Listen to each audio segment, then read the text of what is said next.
Bienvenidos a nuestros canales de Facebook, Instagram y YouTube. Es un placer para nosotros tenerlos aquí, del otro lado, pero aquí. Hoy vamos a hablar sobre un tema bien interesante que es filosofía budista y cómo vencer las dificultades de la vida. Pero antes quiero contarles un poquito a qué nos dedicamos, qué es Nueva Acrópolis y por qué estamos haciendo esto. Como muchos de ustedes saben, Nueva Acrópolis es una organización internacional que promueve la filosofía, la cultura y el voluntariado. Y estamos presentes en más de 60 países del mundo. Y promovemos lo que es la filosofía, la cultura y el voluntariado. Como bien saben, todas nuestras actividades son presenciales, tanto conferencias, cursos y talleres. Pero obviamente, debido a este problema internacional que estamos teniendo con la pandemia, nos hemos buscado las formas de poder hacer llegar la filosofía de formas distintas. Y bueno, esto de hacerlo a través de estos canales es una forma bien interesante de poder llegar a todos ustedes y de alguna forma estar juntos. La filosofía es una filosofía práctica, que una vez que empezamos a comprender y a desarrollar, nos sirve para nuestra vida cotidiana. No es algo mental para hacer ejercicios en los cuales yo pienso mucho pero no hago nada. No, la filosofía práctica nos sirve para el día a día, para lo cotidiano. Una vez que yo comprendo y entiendo las cosas, voy a poder mejorarme como ser humano y voy a poder ayudar a que otros mejoren.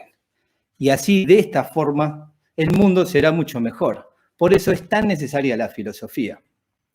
Y es evidente que en los momentos actuales, como el que estamos viviendo hoy, la filosofía se hace más importante que nunca, porque con estas herramientas que nosotros podemos desarrollar, podemos pasar de una forma mucho mejor estas crisis que estamos viviendo y podemos ayudar a otras personas. Por eso es importante y por eso los invitamos a que hoy nos miren y también todos los sábados, porque vamos a tener charlas todos los sábados con diferentes temas. ¿De dónde se sacan estos temas? De nuestro programa de estudios. Hoy vamos a ver el budismo, la semana que viene veremos otras corrientes filosóficas, pero todas con el mismo objetivo, que es aprender, entender y practicar estas cosas. ¿Para qué? Para yo después poderlas utilizar en mi vida cotidiana. No se necesitan estudios previos, para poder ser filósofo. Lo que se necesita son ganas de aprender, de mejorar cada día un poquito más y de ayudar a los demás. Y por eso hoy estamos aquí. Yo sé que ustedes ven a mí solo en las cámaras, pero hay un montón de voluntarios acá atrás que nos están ayudando y prepararon todo este equipo para que esto pudiera salir simultáneamente en estas 3 redes. Y para empezar, vamos a hablar un poquito de la historia de un personaje que de ahí se funda o sale lo que nosotros conocemos como la filosofía budista.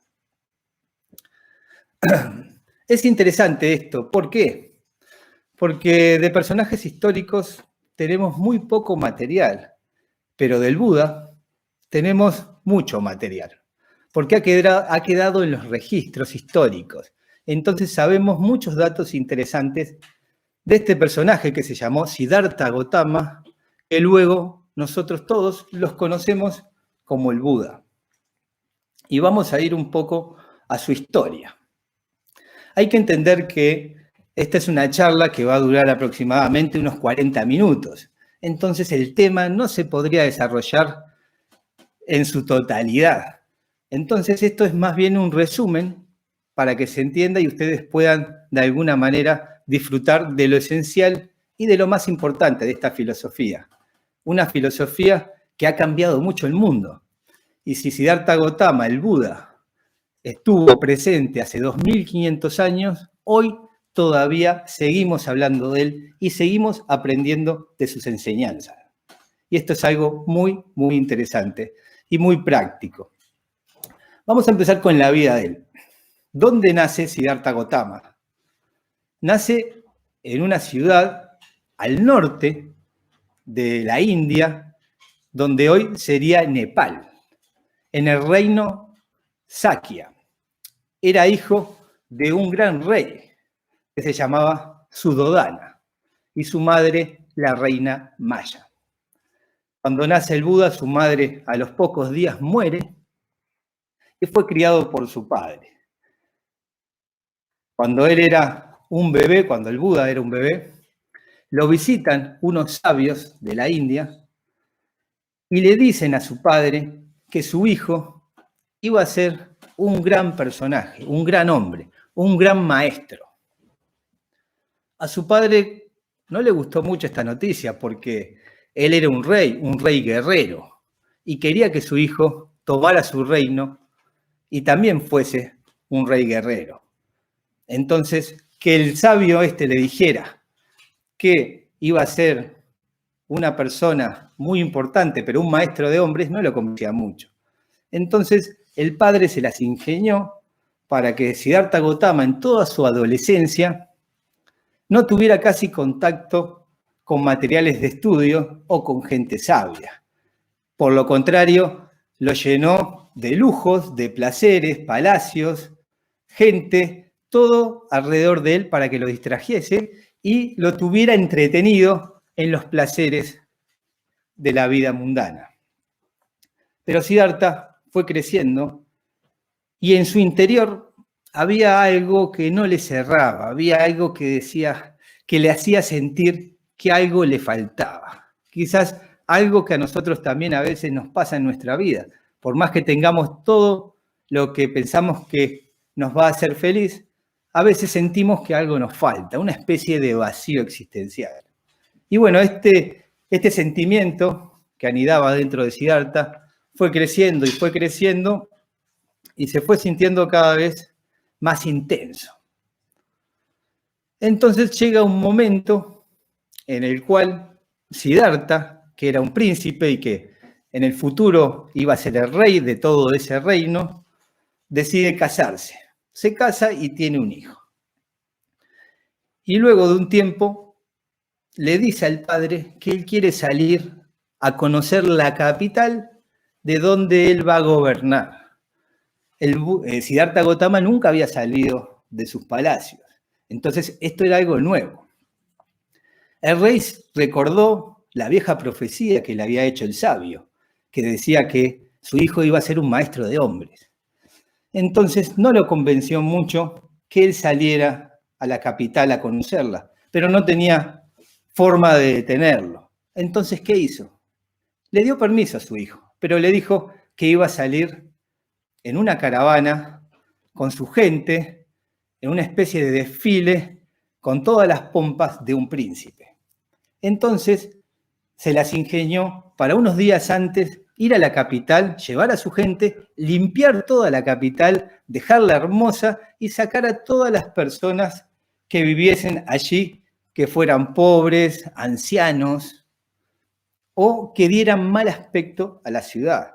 Porque como saben, o como dijimos al principio, su padre siempre le estuvo escondiendo todo lo del mundo cotidiano y Siddhartha vivía en una especie de burbuja, rodeado de lujos. Y bueno, hasta que llega el gran día, Siddhartha va a salir a visitar a la capital. Sale en un carruaje espléndido, sentado en una especie de trono con diamantes, en un carro tirado por caballos.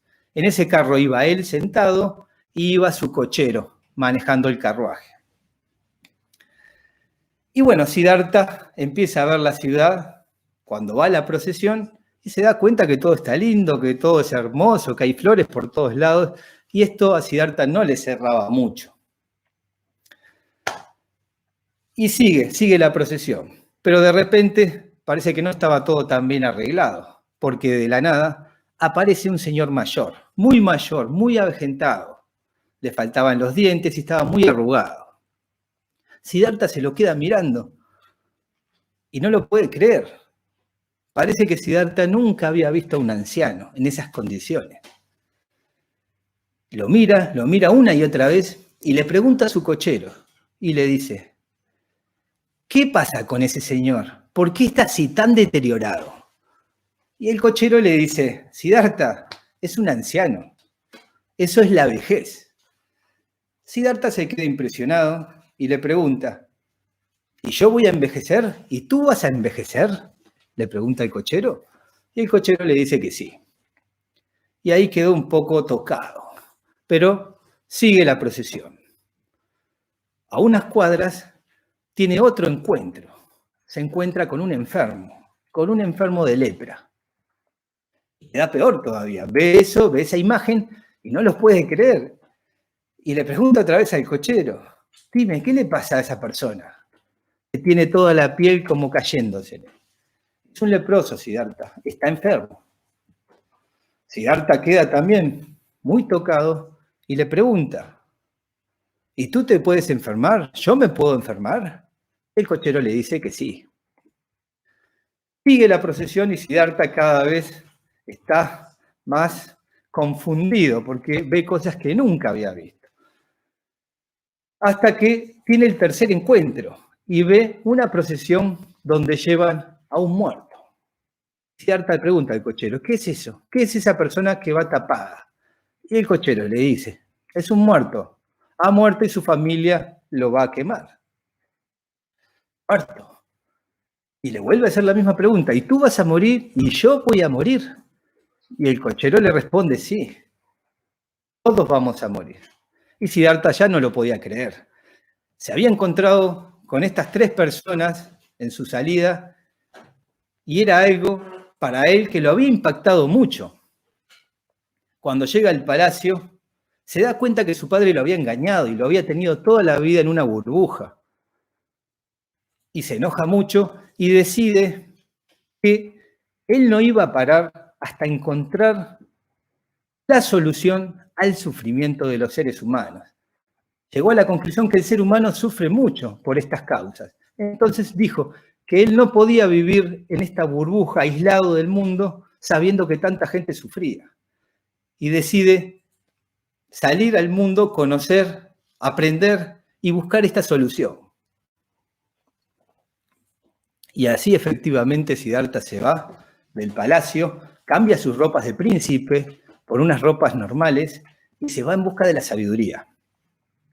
Llega hasta un lugar donde había unos señores, todos flacos, con pelos largos, que se llaman los ascetas, que son personas que desprecian el cuerpo físico y creen que lo único importante es el pensamiento y la meditación. Y son gente que muere, obviamente, por no comer, porque casi no comen y casi no toman. Siddhartha empieza a estar con ellos, empieza a convivir y empieza a practicar lo que ellos hacían. Y obviamente Siddhartha tenía una gran fuerza de voluntad. Y en unos pocos meses es el mejor de todos. Es el que menos come, el que menos bebe, el más asceta de todos. Y esta vida que tuvo por un tiempo le llevó casi a la muerte. Cuando baja al río a beber un poco de agua, casi muerto por no haber comido nada durante mucho tiempo, pasa un barco con un maestro de música con su alumna. Y en ese momento el maestro le estaba diciendo a la alumna, ¿ves las cuerdas? Si están muy flojas, las cuerdas no suenan de esta guitarra, no suenan bien. Pero si le das demasiada atención, la rompes. Entonces Siddhartha se da cuenta que el verdadero camino es el camino del medio, ni uno ni el otro, y deja a los ascetas y va en busca de otras formas de sabiduría. Cuenta la historia que tras buscar maestros de todo tipo, al final llega a iluminarse, llega a la sabiduría total, a la edad de 35 años. Bajo el árbol Bodhi es donde tiene su iluminación. Desde ese momento ya no lo van a conocer más como Siddhartha Gautama, y desde ahí lo comienzan a llamar el Buda. Saben que el Buda es un nombre genérico, como el Christos, que quiere decir el iluminado. Y así, luego que se iluminó de sabiduría, fue llamado el Buda. y vuelve a su ciudad. ¿Por qué? Porque ahora lo que iba a hacer es transmitir lo que él había encontrado, lo que él había descubierto, que era la solución al sufrimiento del ser humano. La doctrina o las enseñanzas del budismo se basan en lo que se llaman las 4 nobles verdades. Van a tener que tener un poquito de paciencia porque yo sé que muchos de ustedes están pensando, a ver, ¿qué cuento es este? ¿Qué cuento es que una persona no conocía la vejez, no conocía la enfermedad, que vivía en una burbuja? Bueno, cuando descifremos la parte psicológica, la clave psicológica del cuento, se van a dar cuenta que todos nosotros tenemos mucho en común con esta historia. Bien, entonces el Buda se va a predicar y se va a enseñar las 4 nobles verdades. En las 4 nobles verdades es donde se junta toda la enseñanza de Siddhartha Gautama del Buda. La primera noble verdad es la existencia del dolor, que el dolor existe. Nos duele cuando nacemos, porque nacemos llorando, nos duele cuando envejecemos, nos duele saber que vamos a morir, nos duele no lograr obtener un montón de cosas materiales que creemos que son necesarias para nuestra vida. Todas esas cosas nos duelen. Parece que el dolor es parte de la vida del ser humano. Hay que entender. Volvimos a Facebook. Bien. Para mis seguidores. Bien, volvimos a Facebook. Disculpen que se cortó, pero bueno, a veces pasan estas cosas. Entonces, la primera noble verdad es la existencia del dolor. Pero esto no es algo malo, porque, a ver, si yo les digo, si me duele una muela, ¿el dolor de una muela es bueno o es malo? Y bueno, depende, pero es bueno porque ese dolor me está avisando que algo está pasando, de que yo tengo que tratar algo. Imagínense si tuviéramos una muela cariada y no nos doliera nada. Podríamos terminar hasta muertos por esa infección. Entonces el dolor nos avisa, nos está diciendo algo. Entonces el Buda detecta que el dolor existe. Esa es la primera noble verdad. La segunda noble verdad es la causa del dolor. El Buda también lo llamaban un médico de almas. ¿Por qué? Porque el Buda se da cuenta de un problema, primero lo detecta, luego busca la causa, después la solución y después nos da la medicina para poder solucionarlo. Por eso se decía que el Buda era un médico de almas. La segunda noble verdad es la causa del dolor. ¿Qué causa que suframos, que tengamos dolor? ¿Qué causa el sufrimiento? Bueno, lo que causa el sufrimiento, según lo que nos dice el Buda, es tomar por realidad la ilusión. O sea, creer que la ilusión es real. Y esto hace que pongamos toda nuestra energía de vida en cosas que están destinadas a perecer. ¿Qué es esto? ¿De qué se trata? Bueno, en la vida cotidiana, ¿qué nos dicen o qué vemos por todos lados? ¿Qué son los mayores carteles, propagandas que vemos por todos lados? Que para ser feliz, vemos, a ver, comprate una casa y vas a ser feliz, comprate el auto último modelo y vas a ser feliz, comprate el último celular. O sea, todo el tiempo nos están bombardeando con información que a mí la felicidad me la va a dar algo que puedo adquirir, algo material. Y bueno, también desde que nacemos o se nos inculca que, bueno, que el dinero nos va a hacer feliz, que si yo obtengo mucho dinero voy a ser mucho más feliz. Si obtengo muchas cosas voy a ser muy feliz. Pero el budismo nos habla de que el placer y el dolor son 2 caras de una misma moneda. ¿Qué quiere decir esto? Que imagínense que yo me compro un auto último modelo. Tengo el último Audi. No lo tengo, pero bueno, vamos a imaginarnos que lo tengo igual. Lo compré, lo estaciono afuera. Siento un placer bárbaro porque lo tengo. ¿Qué va a pasar a los 10 minutos que lo tengo estacionado ahí afuera? que voy a sentir mucho miedo porque me lo roben, porque me lo rayen, porque me lo estropeen. Todas estas cosas me van a producir dolor. Hacer dolor. Otros ejemplos. Tener un hijo me va a producir mucha felicidad. ¿Voy a ser muy feliz por tener un hijo? Sí. Pero enseguida, y esto lo saben todos los que tienen hijos, ¿qué pasa? Me va a entrar miedo porque se puede enfermar, se puede lastimar, no le puede ir en la vida. Entonces, el Buda nos explica esto. Placer y dolor son dos caras de una misma moneda. Y nos habla que la causa del dolor es poner toda la energía de vida en cosas que están destinadas a desaparecer.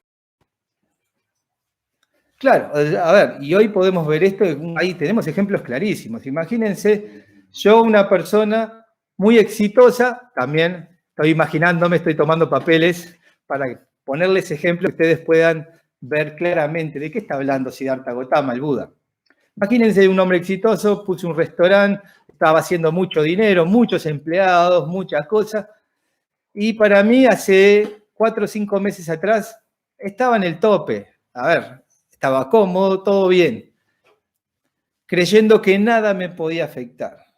Y de repente aparece esta pandemia, que parece que hubiera surgido de la nada, y hoy no tengo restaurante, no tengo dinero, no tengo esto, estoy endeudado. A ver, estoy poniendo el ejemplo de quizás mucha gente. ¿Y qué pasa?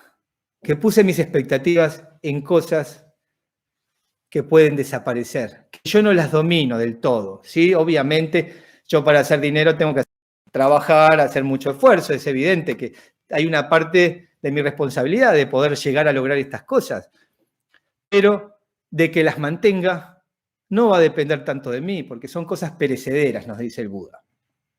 Lo mismo pasa con el dinero. Mañana se funde el banco donde yo tengo el dinero y me pasarían exactamente lo mismo. O sea, vemos cómo estas cosas son efímeras. Hoy están, mañana no pueden estar. También pasa lo mismo con los afectos. A ver, hay mucha gente, por ejemplo, vamos a poner el ejemplo de una pareja. Hay mucha gente que vive con su pareja, la ama mucho y está muy bien, pero vive toda su vida en relación a su pareja. ¿Y qué puede pasar? Que la pareja no esté más, que se vaya, que se aburra, que ya no la quiera más, o simplemente que pueda morir. Y si yo enfoqué toda mi energía y desarrollé todo mi mundo alrededor de esta persona, el día que no esté más, yo voy a ser muy infeliz. Como ven, esto pasa con las cosas, también pasan con los afectos, según lo que nos dice la filosofía budista, que si yo pongo toda la energía en esas cosas, voy a sufrir, porque las cosas pasan. Y esto lo tengo que entender. Y ojo, que yo para ser budista, o sea, yo para poder practicar la filosofía budista, no tengo que raparme la cabeza, ponerme una toga roja o amarilla e irme a una montaña a meditar y donar todas mis pertenencias, mis autos, mi plata, para ser una buena persona. No, el budismo no habla de estas cosas. El budismo dice que, ojo, no es malo que tengas estas cosas. Y no está mal que las tengas, pero ojo, no creas que eso te va a hacer feliz. Como diría algún dicho, es un agua que no quita la sed. Bien, esto sería la segunda noble verdad, la causa del dolor. La tercera es la cesación del dolor. ¿Cómo hago que esto pare? ¿Verdad? Porque si vi la causa, vi con el 1 que existe, vi con el 2 la causa, ahora el 3 es cómo hago que esto pare, la cesación del dolor. Y el Buda nos dice que dejemos de poner toda la energía de vida en estas cosas que van a pasar, que se pueden ir, y que pongamos nuestra energía de vida o parte de nuestra energía de vida en cosas que son un poquito más eternas, que duran más. Yo sé que para muchos diciendo esto no les dije nada. Por eso vamos a explicar un poquito de qué se trata cuando dice esto el Buda.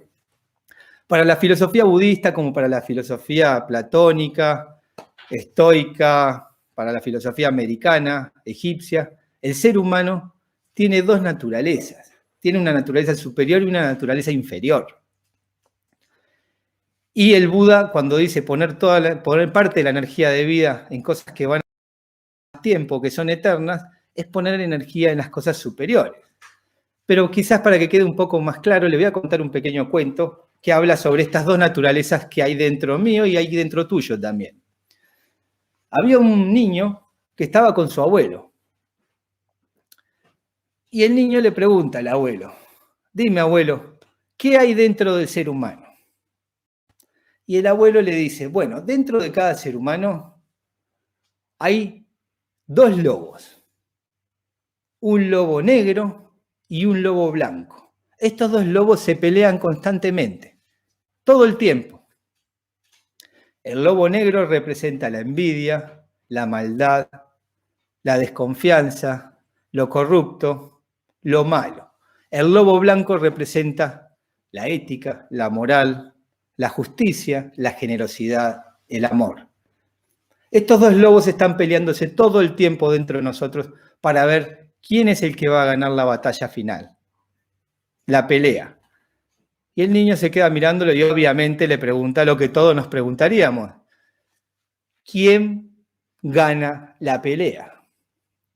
Y el abuelo hace un poquito de silencio y luego le contesta. El que tú alimentes. Y esto es lo que el Buda nos dice si queremos que el dolor termine, que el sufrimiento termine, que alimentemos a ese lobo blanco, a esa parte superior que hay dentro de nosotros, en esa doble naturaleza que todos tenemos. Es que no hay gente mala y gente buena. Hay gente, hay personas. Algunos alimentan más al lobo blanco y otros alimentan más al lobo negro, dependiendo de cómo yo viva mi vida, es cómo voy a ser y cómo me van a ver los demás. Entonces, el Buda también se da cuenta que con esto de poner más energía de vida en cosas que están destinadas a vivir mucho más tiempo, no le estaba diciendo nada a la gente. Por eso, como el Buda es bien práctico, la cuarta noble verdad nos da una receta de las cosas que tenemos que hacer en nuestra vida cotidiana para poder terminar con este sufrimiento, con este dolor, con esta insatisfacción, con este vacío existencial.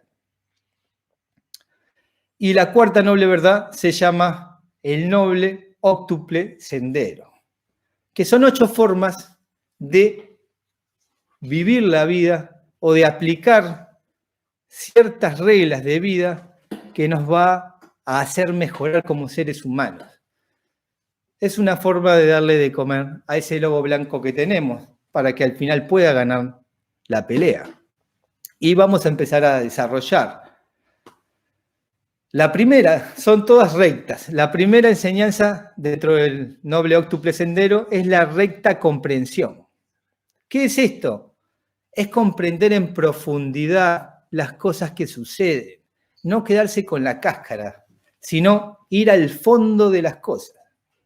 A ver, por ejemplo, de esta charla que hoy tenemos aquí, una recta comprensión sería intentar entender lo profundo de estas enseñanzas para poder mejorar mi vida como ser humano. Eso sería una recta comprensión.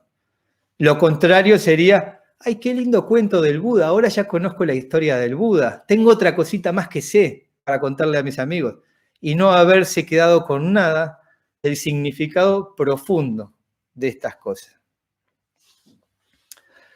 Recto pensamiento. A ver, la mente es algo muy difícil de dominar, dificilísimo, y ustedes se podrán dar cuenta que mientras me están escuchando a mí, capaz que también están pensando en qué van a comer, pensando en quién está viniendo, a dónde voy a ir mañana, qué voy a hacer el domingo, a qué hora me voy a dormir. Todas estas cosas. Es que los budistas decían que la mente es como un mono que va saltando de rama en rama. Y el recto pensamiento es tratar de hacer un esfuerzo por pensar las cosas debidas. O sea, llevar nuestros pensamientos a las cosas que nos van a hacer mejorar como seres humanos y no a cosas que nos van a empeorar. A ver, hoy en día tenemos claros ejemplos. Por ejemplo, si yo prendo la televisión, la radio, el 90% de las personas de las comunicaciones hablan del virus, del coronavirus o COVID-19. A ver, está bien que yo me informe para tomar precauciones, pero si yo constantemente estoy bombardeado con estas cosas y en mi cabeza está ese pensamiento todo el tiempo, bueno, de verdad voy a estar un poco complicado con eso. Tengo que lograr pensar en otras cosas, en cosas más positivas, en cosas que me eleven la conciencia de alguna forma. Por eso es importante los pensamientos. Y es importante conducir los pensamientos. Pues yo dejo sola mi cabecita, va para cualquier lado esos pensamientos. Y tenemos claros ejemplos, como, no sé, y no está mal, ¿no? Pensar en, bueno, qué voy a ver, qué serie, qué voy a comer. Pero, a ver, en la vida de un ser humano tiene que haber cosas más profundas también que solo pensar en cosas banales. Cuando yo solo pienso en cosas simples, estoy quizás de alguna forma alimentando a ese lobo negro. Recta palabra, esto es bien interesante. Hay que entender que todas estas cosas no se dan, no es que primero un mes practico uno, otro mes practico otra y así. No, todo esto hay que desarrollarlo simultáneamente, en la medida que uno pueda. Recta palabra, esto es bien importante. A ver, no mentir, no andar difamando, no andar hablando por hablar, no ser chismoso y hablar cosas realmente que puedan ser útiles para mí y para los demás. Hoy vivimos en una sociedad donde lo más divertido para muchas personas es escuchar chisme. A ver, ¿qué le pasó a fulanito que la pareja lo dejó y por qué? Lo dejó por otro y esto y lo otro. Cosas banales y cosas que se hablan y se escuchan que no aportan mucho. Y es como que nos pasamos la vida distraídos con estas cosas superficiales. Y hay que tener en cuenta que a veces corta mucho más y hiere mucho más una lengua que un cuchillo o una navaja bien afilada. Y eso creo que todos lo tenemos claro. Hay que tener cuidado de lo que uno habla y cómo lo habla, en no ofender a los demás, no andar lastimando por lastimar, con la palabra. ¿Cuántas cosas se dicen sin sentido? El Buda decía que si yo no tengo nada bueno que decir, es mejor un noble silencio. La recta acción. ¿Qué es la recta acción? Es hacer las que debo hacer. No las cosas que me gustaría hacer, ni las cosas que me provocan placer, ni las cosas que a mí me convienen.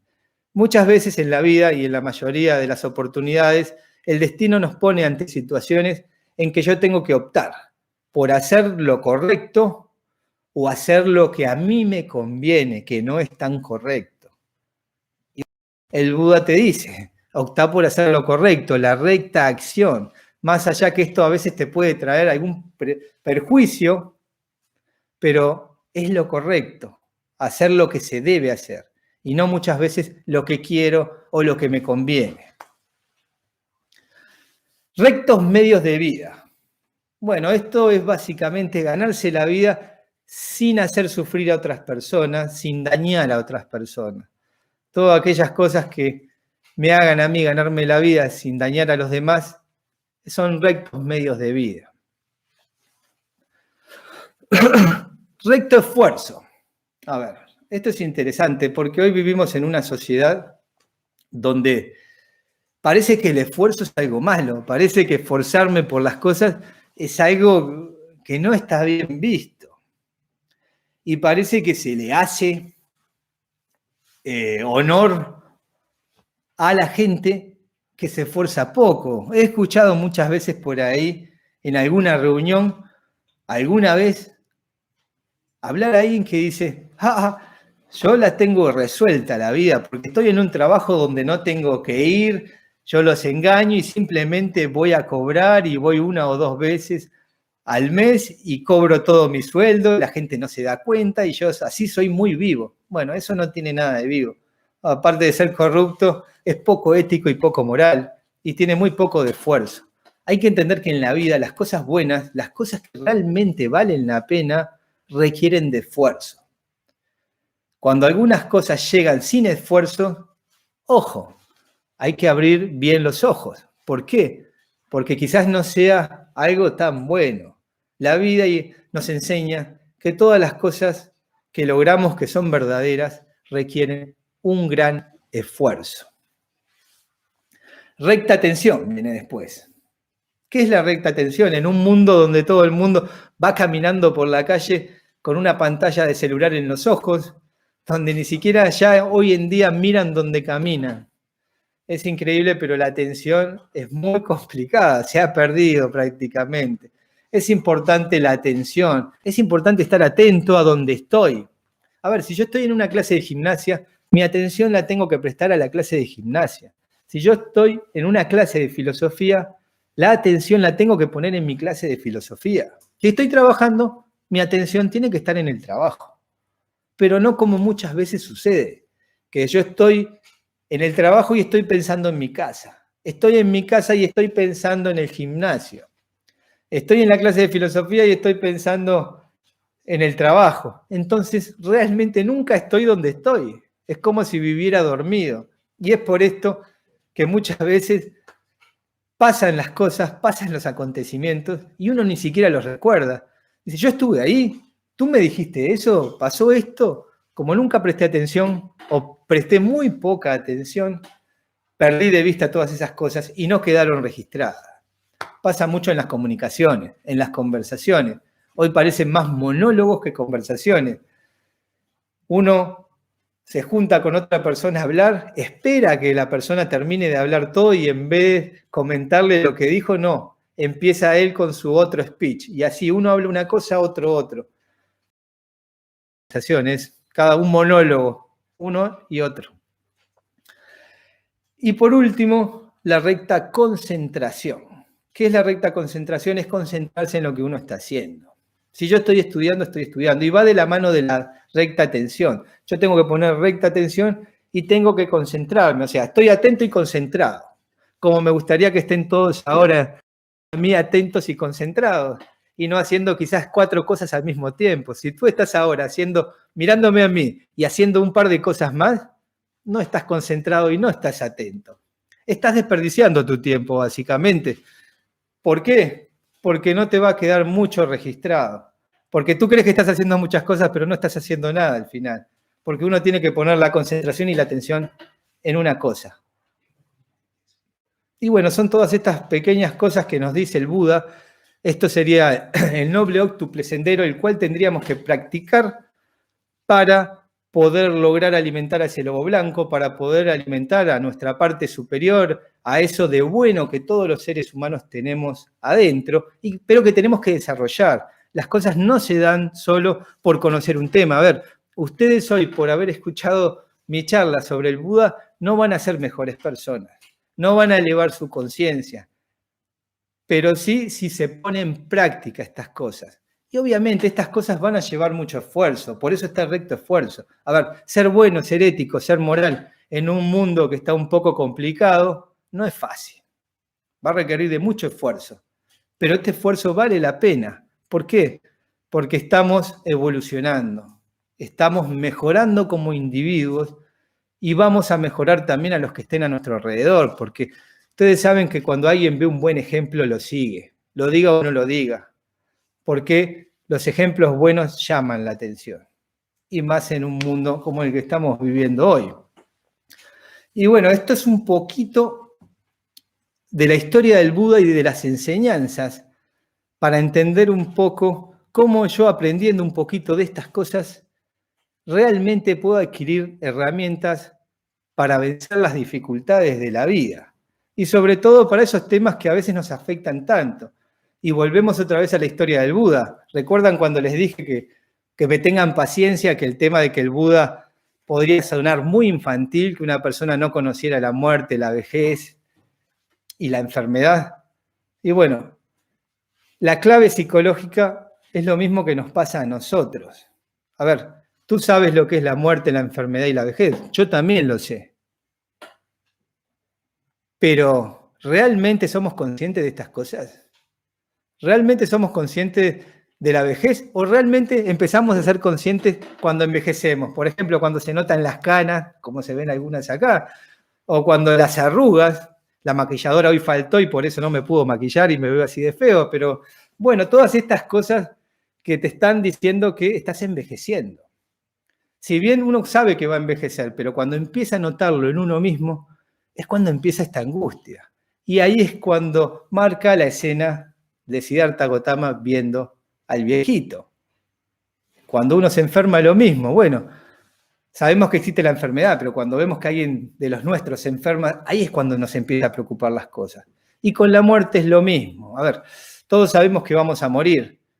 Todos sabemos que los que están alrededor nuestro alguna vez van a morir, porque nacemos y es una ley de la naturaleza morir después. Pero ¿cómo nos impacta cuando el que muere es un ser querido, o un amigo, o un conocido cercano? Esas cosas son las que nos impactan y realmente nos hacen sufrir. Y ahí nos ponen en la piel de Siddhartha Gautama, porque nosotros también sabíamos que existía la vejez, la enfermedad y la muerte, igual que Siddhartha. Pero cuando nos topamos de frente con esas cosas, es cuando realmente nos dejan mal y nos dejan reflexionando sobre estos temas.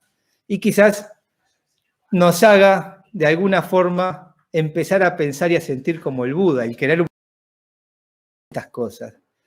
Bueno, el Buda nos facilitó eso. Y a través de sus enseñanzas y del noble óctuple sendero, podemos llegar a desarrollar todo lo mejor que tenemos dentro de nosotros.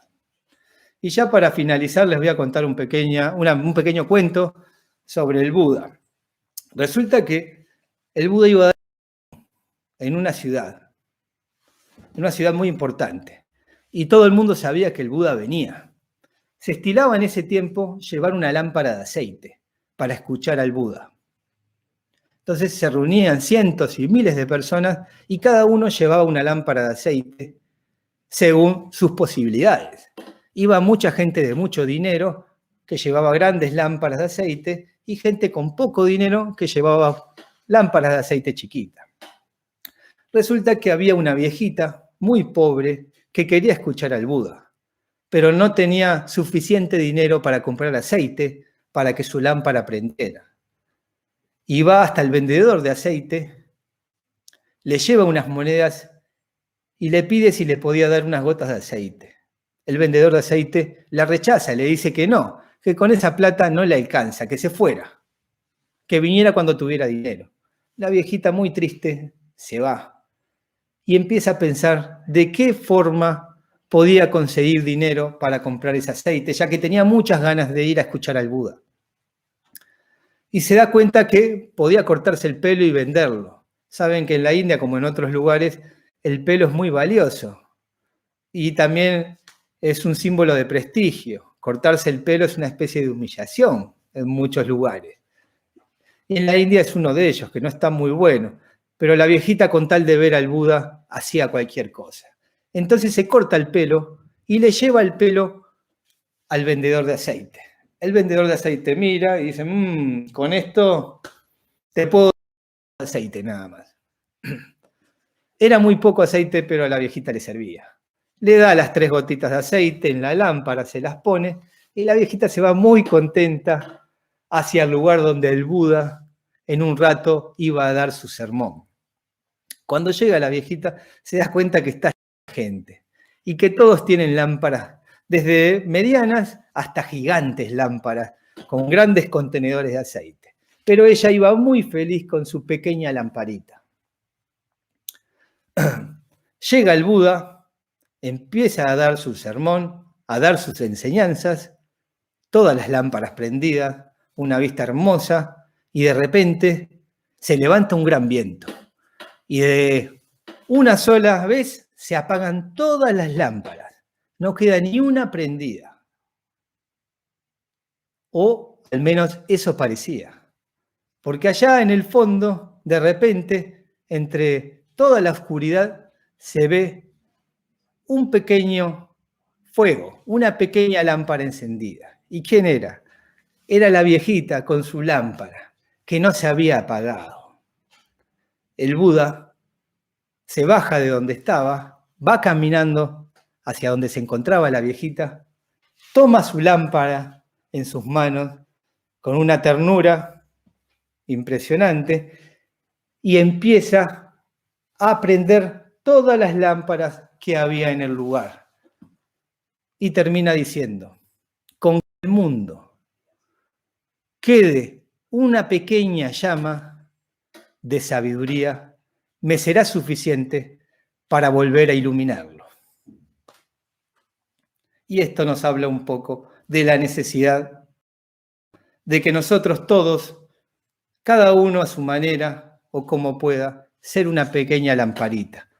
Porque claro, en un día soleado las lamparitas chiquitas no se ven, pero en una noche oscura un pequeño foquito se ve desde lejos. Y eso es lo que deberíamos ser todos nosotros. Una luz en el camino para los que vienen puedan iluminarse y puedan acceder al conocimiento y a la sabiduría que nos va a llevar a ser un poquito mejores, un poquito más altruistas, generosos, éticos y morales. Que el mundo necesita mucho de esto. El mundo necesita hoy más que nunca de filósofos. Personas que vean el bien común antes que el bien personal. Que entiendan la necesidad de que invertir tiempo haciendo voluntariado, ayudando a los demás, compartiendo cosas, es mucho más importante que dedicarnos simplemente a nuestra vida egoísta. Y de esta forma terminamos un poquito por hoy, porque ya les digo que todos los sábados volveremos con temas nuevos, con la vida y las enseñanzas del Buda o la filosofía budista. Vieron que para ser budista simplemente tengo que seguir las enseñanzas, pero con gran esfuerzo y con gran dedicación para que estas cosas realmente surtan efecto. Aquellas personas que quieran saber más, porque como vieron, esto es solo el budismo lo que vivimos, pero también hay filosofía platónica, estoica. Hay un programa de estudio bien interesante en el cual uno puede desarrollarse y puede crecer como ser humano. Si les interesa, hay unos links, creo que en YouTube y en Facebook, hay unos links abajo donde ustedes pueden dejarnos información o pueden tocar e ir a nuestra página y ahí van a ver la información. La semana que viene va a empezar un curso online sobre filosofía práctica de Oriente y Occidente, y todas aquellas personas que quieran participar pueden hacerlo anotándose. Fue un placer estar con ustedes esta noche y espero que algo de estas enseñanzas hayan quedado.